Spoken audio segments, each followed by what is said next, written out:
Hello everyone, welcome to plus one series. इसमें हम plus one chemistry के topics cover करेंगे।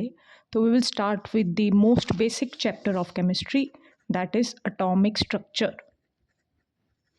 तो ये चैप्टर ऐसा है कि जो समझ में आ गया तो पूरी केमिस्ट्री की ABCD है इसमें। ठीक है जी, तो इसको बड़े ध्यान से बच्चों सुनना है।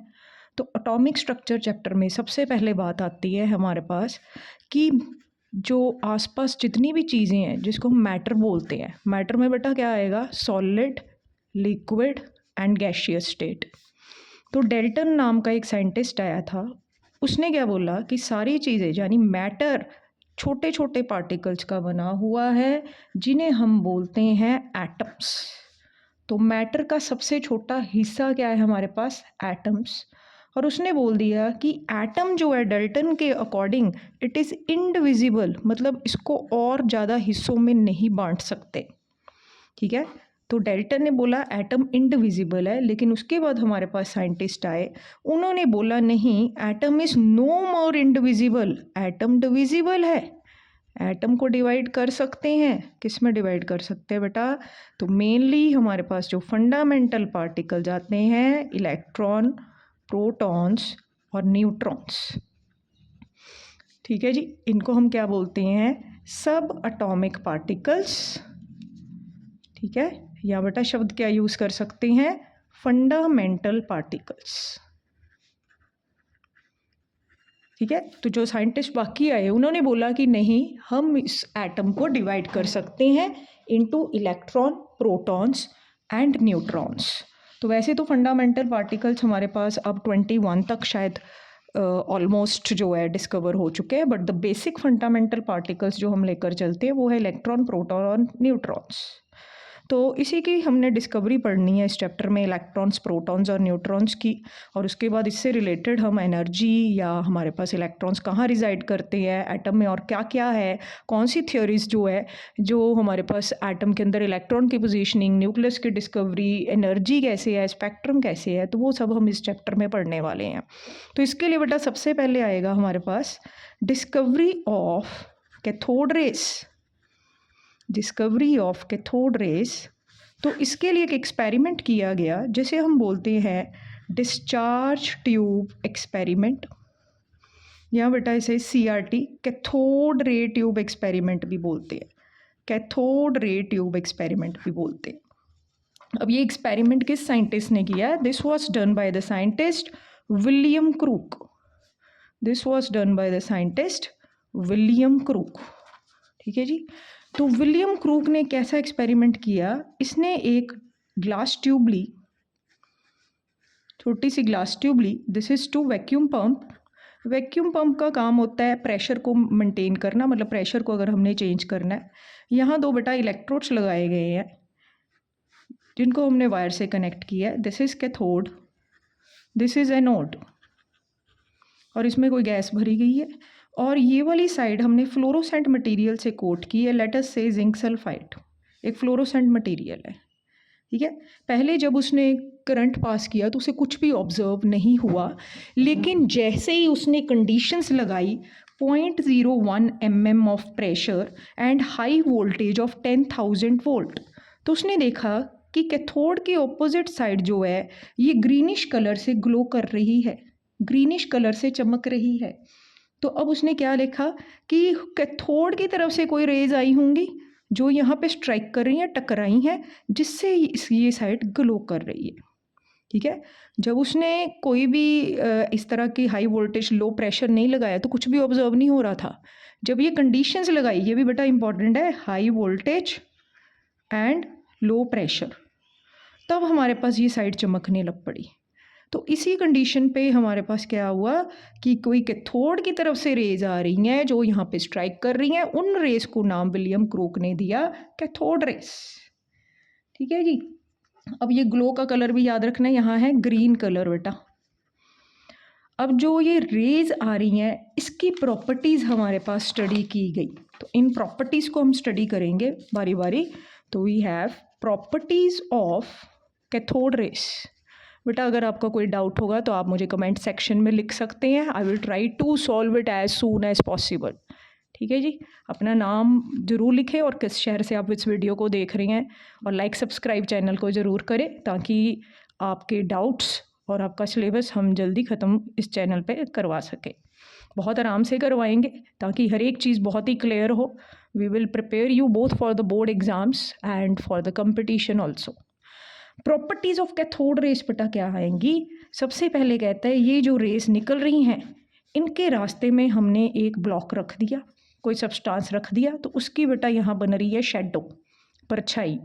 अब शेडो तभी कास्ट हो सकती है अगर रेस सीधी जा रही हो, अगर रेस स्ट्रेट लाइन में जा रही हो। तो यहाँ से पहली प्रॉपर्टी क्या आ गई? That cathode rays travel in straight line. तो पहली प्रॉपर्टी हमारे पास यहाँ पे उसने साबित कर दी कि रेस सीधी जा रही है तभी परछाई बनेगी, तो स्ट्रेट लाइन में ये रेस जाती है। उसके बाद कहता है इन रेस के रास्ते में हमने एक फ्लाई व्हील रख दिया। अरे गाड़ी का पहिया नहीं रखा है भाई, हल्का सा व्हील रखा है, फ्लाई व्हील। और जब ये रेस इस पर टकराई इसने तो भाई घूमना शुरू कर दिया, इसने तो भाई घूमना शुरू कर दिया, जैसे आपका झूला घूमता है भाई, ठीक है जी। जैसे झूले घूमते हैं बेटा स्विंग्स में, तो उसी तरह ये घूमना शुरू हो गया। अब ये क्यों घूमेगा? अगर रेस किसी मटेरियल पार्टिकल की बनी है। अब कैथोड रेस किस मटेरियल पार्टिकल की बनी है, उनको लेटर ऑन नाम दिया गया एज इलेक्ट्रॉन्स। लेटर ऑन उन्हें नाम दिया गया इलेक्ट्रॉन्स, ठीक है जी। अब कहता है इन रेस पे हम इलेक्ट्रिक फील्ड लगा देते हैं। तो इलेक्ट्रिक फील्ड में बेटा एक साइड पॉजिटिव टर्मिनल, एक साइड नेगेटिव टर्मिनल। तो जब ये कैथोड रेज आ रही हैं ये सारी की सारी पॉजिटिव की तरफ झुक गई, डिफ्लेक्ट हो गई, ठीक है, पॉजिटिव चार्ज की तरफ या पॉजिटिव टर्मिनल की तरफ बेंड हो गई। अब opposite charge attract each other, opposite charge attract each other बेटा अगर पॉजिटिव की तरफ गई हैं तो इसका मतलब कैथोड रेस पे चार्ज कौन सा है? नेगेटिव चार्ज है, ठीक है। तो यहाँ से क्या पता चल गया? Cathode rays negatively charge electrons की बनी है। Cathode rays negatively charge electrons की बनी है। इसी तरह कहता है बेटा हम यहाँ पे रेस के आसपास अगर यहाँ पे मैग्नेटिक फील्ड भी लगा दें, तो मैग्नेट में नॉर्थ पोल साउथ पोल होता है, तब भी ये किसी ना किसी साइड डिफ्लेक्ट हो जाएंगी, तब भी इनमें डिफ्लेक्शन होगी। तो इलेक्ट्रिक एंड मैग्नेटिक फील्ड जो है दोनों इन पे असर डालता है, दोनों ही कैथोड रेस को डिफ्लेक्ट करेगा। नेक्स्ट पॉइंट कहता है इसमें डिस्चार्ज ट्यूब में अगर मैंने कोई गैस भरी है तो उस गैस को कैथोड रेस आयनाइज कर देंगी, मतलब कि जैसे हाइड्रोजन गैस ले ली, इसके बेटा आयंस बना देगी कैथोड रेस जब इसमें से पास की। तो आयंस में बेटा क्या आएगा? ये आ गए ई नेगेटिव इलेक्ट्रॉन्स, यानी कैथोड रेज ने गैस में से इलेक्ट्रॉन बाहर निकाल दिए, राइट। कैथोड रेज ने गैस में से इलेक्ट्रॉन्स बाहर निकाल दिए, राइट। अब यही इलेक्ट्रॉन्स भी हमारे पास कैथोड रेस के साथ मिल जाएंगे। ये देखो बेटा ये था कैथोड, कैथोड रेस यहाँ से निकल रही हैं जो कि एक इलेक्ट्रॉन की ट्रेन है, और रास्ते में ये गैस में से भी इलेक्ट्रॉन निकल रही है, वो इलेक्ट्रॉन भी इसके साथ ही मिल जाएंगे, ठीक है। जैसे तुम्हारा मम्मा तुम्हारे घर के लोग या मम्मी तुम्हारी बाज़ार जा रही है, तुम रास्ते में मिल गए, सेम फैमिली को बिलोंग कर रहे हो, तो वो भी तुम्हें साथ लेकर ही चलेंगे आगे। तो कैथोड रेस की ओरिजिन क्या है? ओरिजिन बेटा कहाँ होती है? From cathode and within the gas, यानी गैस के अंदर से भी कैथोड रेस आ रही हैं, क्योंकि कैथोड रेस तो इलेक्ट्रॉन्स ही है। तो इलेक्ट्रॉन्स कहाँ से आ रहे हैं? From cathode and within the gas. इसी तरह कहता है कि ये जो है हमारे पास cathode rays they have penetrating effect also. जैसे बेटा कोई भी रेज एक्सरेजिंग है, हम एक्सरे कराते हैं, वो पेनेट्रेट करता है हमारी बॉडी से, यानी आर पार कर जाता है, उसको क्रॉस कर जाता है, ठीक है। उसी तरह हमारे पास कैथोड रेस भी पेनेट्रेटिंग इफेक्ट है, किसी भी मेटल को एलिमेंट को क्रॉस कर सकती है। नेक्स्ट आएगा बेटा दे प्रोड्यूस हीटिंग इफेक्ट, यानी ये किसी भी चीज़ को गर्म कर देती हैं।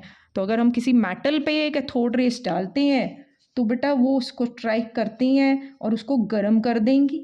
ये मेटल है, एक तो कैथोड रेस ने इसको गर्म कर देना है, दूसरा इसमें से बेटा कौन सी रेस ये बाहर निकालेगा? X rays. तो क्वेश्चन आ सकता है which rays are produced when cathode rays strike a metal, तो वो बेटा आएगा एक्स रेस। और इसी तरह लास्ट प्रॉपर्टी आएगी कि ये फोटोग्राफिक प्लेट को भी इफेक्ट करते हैं, 8th ये एक्सरेज वाली है बेटा प्रॉपर्टी। फोटोग्राफिक प्लेट को भी इफेक्ट करता है, यानी फोटोग्राफिक प्लेट भी अगर इसके रास्ते में आ जाए तो उसको भी ये खराब कर देगा। Got it? तो क्या क्या प्रॉपर्टीज आ गई कैथोड रेज की? एक तो ये स्ट्रेट लाइन में जाती हैं, ठीक है, कैसे साबित हुआ? शेडो प्रोड्यूस कर रहे हैं।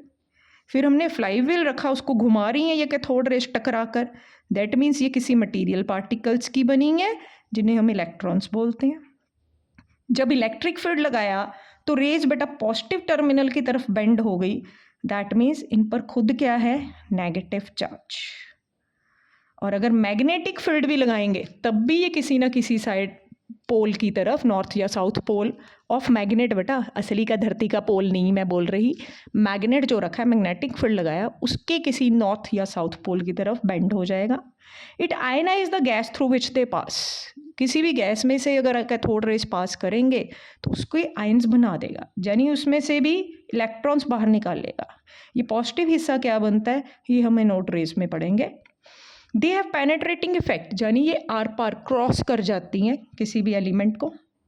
They have heating effect, metal को स्ट्राइक करेंगे, इसको गर्म करेंगे और उसमें से कौन सी रेज बाहर निकलेंगी? X rays. And they effect photographic plate, तो फोटोग्राफिक प्लेट को भी ये खराब कर देंगी, उस पर भी इनका रिएक्शन हो जाएगा। ठीक है जी, तो these were the properties of cathode rays, जहाँ से कंक्लूजन ये निकला कि cathode rays are made up of negatively charge particles called electrons. ठीक है जी, अभी साबित हो गया कि कैथोड रेज इलेक्ट्रॉन्स की बनी है। ठीक है, अब इलेक्ट्रॉन्स की डिस्कवरी किसने की बेटा? मटेरियल पार्टिकल्स तो बोल दिया, लेकिन डिस्कवरी ऑफ इलेक्ट्रॉन्स का श्रेय किसको जाता है? साइंटिस्ट है बेटा जे थॉम्सन, जे थॉम्सन। इसी जे थॉम्सन ने बेटा ऑयल डिस्चार्ज हमारे पास एक्सपेरिमेंट किया था, सॉरी इसी जे थॉम्सन ने बेटा स्पेसिफिक चार्ज, ऑयल डिस्चार्ज नहीं, ऑयल वाला एक्सपेरिमेंट अलग आएगा। इसी जे थॉम्सन ने बेटा स्पेसिफिक चार्ज ढूंढा है। स्पेसिफिक चार्ज क्या होता है? That is charge E over mass ratio. तो इलेक्ट्रॉन के लिए E ओवर M रेशो की वैल्यू बेटा सीधे याद ही करनी है, 1.76 इंटू 10⁸ कूलम पर ग्राम है।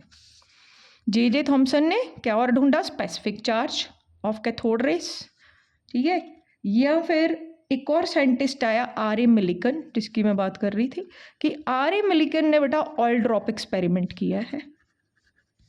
ठीक है, ऑयल ड्रॉप एक्सपेरिमेंट, यानी इसमें उसने क्या ढूंढा? चार्ज ऑन इलेक्ट्रॉन, जो निकला 1.6 × 10⁻19 कूलम। तो स्पेसिफिक चार्ज आ गया वैल्यू, हमारे पास E की वैल्यू आ गई चार्ज की। यहाँ से कहते हैं मास ऑफ इलेक्ट्रॉन निकाल सकते हैं अगर हम इनकी रेशो ले लें, E ओवर स्पेसिफिक चार्ज। तो यहाँ पे हमने अगर इन वैल्यूज़ को पुट कर दें 1.6 × 10⁻19 और ये आ गई स्पेसिफिक चार्ज की वैल्यू, यहाँ से बेटा मेरे पास मास ऑफ इलेक्ट्रॉन आ जाएगा 9.11 × 10⁻28 ग्राम। अगर kg में लेना है तो क्या आ जाएगा? -31 kg। ठीक है, तो we have found out mass on electron. तो यहाँ से क्या आ गया? इलेक्ट्रॉन पे नेगेटिव चार्ज और मास कितना है? 9.11 × 10⁻28 ग्राम। अब यहाँ पे एक और पॉइंट आता है, इलेक्ट्रॉन के मास को बेटा हम बोलते हैं रेस्ट मास ऑफ इलेक्ट्रॉन। कहते हैं इलेक्ट्रॉन के मास को रेस्ट मास ऑफ इलेक्ट्रॉन क्यों बोलते हैं? क्योंकि जब मैंने ये मास कैलकुलेट किया है तो वेलोसिटी ऑफ इलेक्ट्रॉन जो है लाइट की वेलोसिटी से बहुत कम है। लाइट की वेलोसिटी की वैल्यू क्या होती है बेटा? याद रखनी है, c की 3 × 10⁸ मीटर/सेकेंड। अब भाई ऐसे मान लो एक ट्रेन जा रही है, तुम साइकिल पे जा रहे हो ट्रेन के साथ साथ, तो ट्रेन की वेलोसिटी बहुत ज़्यादा है जी, तुम्हारी वेलोसिटी साइकिल पे बहुत कम है, तो हम ट्रेन के मुकाबले तुम्हें क्या लेंगे? रेस्ट पे। ठीक है, ट्रेन के मुकाबले तुम साइकिल पे क्या हो? रेस्ट पे। इसी तरह वेलोसिटी ऑफ लाइट बहुत ज़्यादा वैल्यू है, वेलोसिटी ऑफ इलेक्ट्रॉन कम है, तो लाइट के मुकाबले बेटा हमारे पास इलेक्ट्रॉन क्या आएगा? रेस्ट पे। इसीलिए इसके मास को हम बोलते हैं रेस्ट मास ऑफ इलेक्ट्रॉन। ठीक है जी, तो ये हमारा फर्स्ट लेक्चर है। अगर आपको पसंद आया हो तो लाइक सब्सक्राइब ज़रूर करें। We will continue next.